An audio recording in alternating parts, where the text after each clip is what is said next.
Karena perilaku sosial itu menunjukkan didikan atau pendidikan atau tarbiyah dari leluhur sampai kita. Misalnya saling memaafkan. Itu hadis tentang persisnya saling memaafkan mungkin banyak yang masalah ketika teksnya ada yang sampai menyebut fatasofaha salaman. Bisa orang berdebat hukumnya salaman kayak apa, apalagi musim sekarang. Orang saling curiga untuk nggak salaman itu.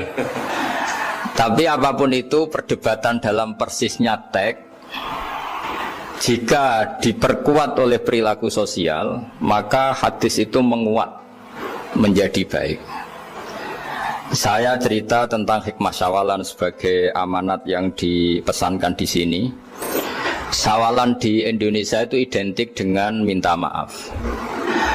Ya, jadi kalau id itu dari kosakata audun maknanya kembali. Setelah kita puasa 1 bulan, kita insya Allah ber-KTP surga lagi. Jadi kita tahu dulu Nabi Adam itu di surga, beberapa anaknya juga lahir di surga, sehingga KTP kita ini sebetulnya KTP surga. Alamat tetap kita itu surga. Karena kita di dunia agak kacau, itu agak coro Jawa, agak bedigasan, itu agak kacau. Terus status itu agak-agak hilang ini. Semoga agak hilang betul. Nah, dengan Ramadan itu status itu dikembalikan. Makanya banyak ulama mengatakan al-aid minal audi. Dari kata kembali, kita yang dulu penduduk surga, insya Allah barokahnya Ramadan yang diterima itu menjadi status penduduk surga lagi, disebut minal aidin. Kita kembali lagi ke fitrah, kembali lagi ke status kehambaan yang benar, sehingga kita layak menjadi ahli surga. Saya mulai dari status kehambaan. Memang untuk menjadi ahli surga itu kita tidak boleh menandingi Tuhan, menandingi kekuasaan Allah. Sehingga syarat dasar masuk surga itu harus abdullah, kita berstatus hambanya Allah. Disebut fadkhuli fi ibadi, masuklah dulu sebagai hambaku. Jadi kita berstatus sebagai hambanya. Baru setelah layak jadi hambanya, baru wadkhuli jannati, baru berstatus layak sebagai ahli surga. Jadi status kehambaan ini kita mantapkan dulu. Jangan ada status lain kita di depan Allah kecuali status kehambaan. Saya punya analogi dan itu saya ulang-ulang karena di antara ciri Quran itu mengulang-ulang sesuatu yang harus jadi pegangan. Saya ulang lagi, di antara ciri Quran itu mengulang-ulang sesuatu yang jadi pegangan.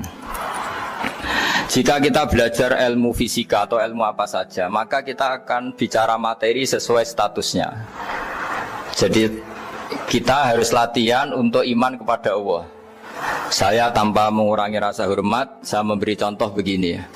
Ini jam, materinya dari besi.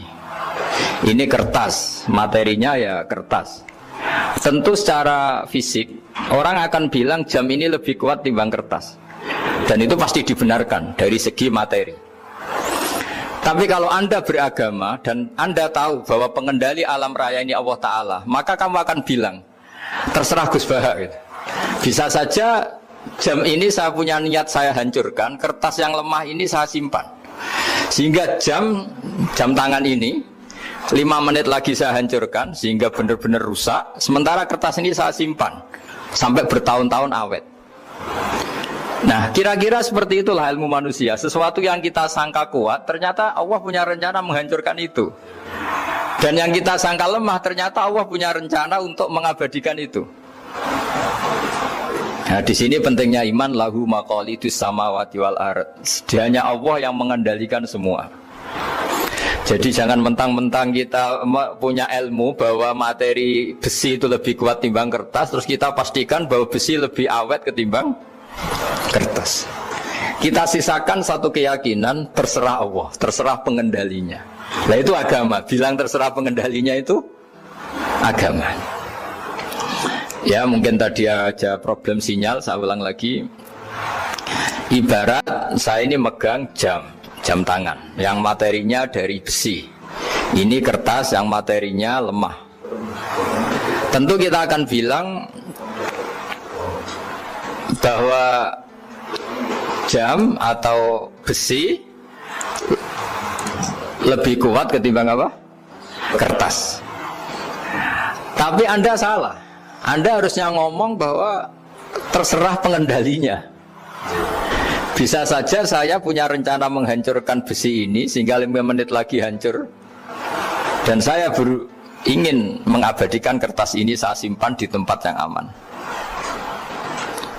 Nah, kira-kira agama itu bukan anti ilmu, sehingga agama boleh kamu mengatakan besi ini lebih kuat ketimbang kertas. Tapi harus kamu tambahi dari segi materi.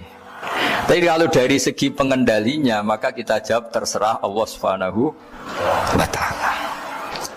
Nah, ini di sini pentingnya beragama. Jadi meskipun Mars itu kayak apa kuatnya, bumi, gunung kayak apa kuatnya, ternyata gunung yang kita kira kuat ternyata nyimpan magma yang potensi meledak. Yang gunung kecil yang kelihatan dari pasir kecil yang tidak berdaya ternyata nggak nyimpan magma, jadi nggak direncanakan untuk diledakkan. Itu, nah agama itu seperti itu yang disebut di surat Yasin misalnya, Allah itu siapa? Biyadihi malakutu kulli, yang dalam kendalinya itu semuanya di alam raya ini. Sehingga di kehidupan nyata juga sama. Ada orang yang nekuni ilmu ekonomi tapi miskinnya Masya Allah. Ada yang gobloknya Masya Allah tapi kaya. Ada kiai yang punya doa banyak, hidupnya biasa. Yang gak punya doa kaya. Itu saya pernah baca di sebuah hadis qudsi. Ada riwayat begini, Nabi Musa ketemu Allah, ditanya, Limadha, kata Allah, kenapa saya memberi rezeki orang yang bodoh? Ahmak itu orang yang bodoh sekali. Kadang tak ciptakan dia jadi orang kaya. Dan yang pintar ekonomi kadang tak ciptakan jadi orang miskin. Si Nabi ini tanya, kenapa ya Allah? Supaya dia tahu yang mengendalikan rezeki itu saya, bukan ilmunya dia, katanya.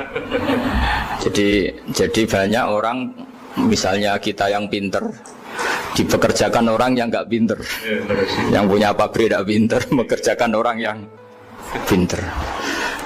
Jadi ya kira-kira agama itu seperti itu. Sehingga dalam kita beragama itu yang paling ditekankan itu tawadhu. Tawadhu itu merasa sopan atau memang sopan betul. Kalau dalam Ihya disebut, sekiranya Anda tidak bisa tawadhu secara rasa, tawadhulah secara ilmu. Saya ulang lagi ya, sekiranya Anda tidak bisa tawadhu secara rasa, tawadhulah secara apa? Ilmu. Karena ilmu itu akan abadi. Saya beri contoh begini, saya ini kan misalnya kiai di kampung saya atau di kecamatan saya. Saya mungkin bisa merasa hebat karena saya tokoh di sini. Tapi pastikan sebelum ada saya yang bernama Baha ini, agama sudah jalan. Dan di daerah lain yang nggak kenal saya juga agama sudah jalan.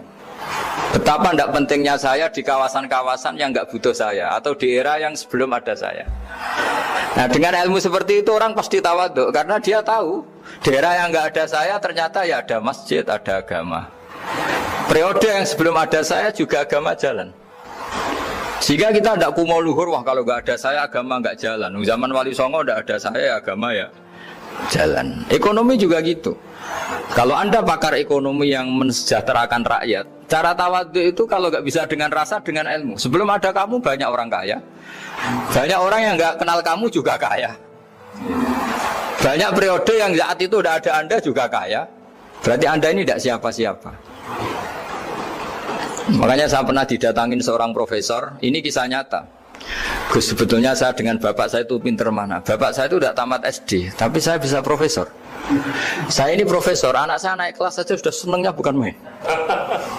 Artinya ini orang bodoh bisa menciptakan orang pinter, yang orang pinter kesulitan menciptakan orang pinter lagi. Nah, kalau kita tidak bisa tawadhu secara rasa, tawadhulah secara ilmu. Ikhlas juga gitu, saya sering ngajarkan ikhlas di beberapa kesempatan ngaji. Kalau Anda tidak bisa ikhlas secara rasa, ikhlaslah secara ilmu, pasti bisa, bukan mungkin bisa.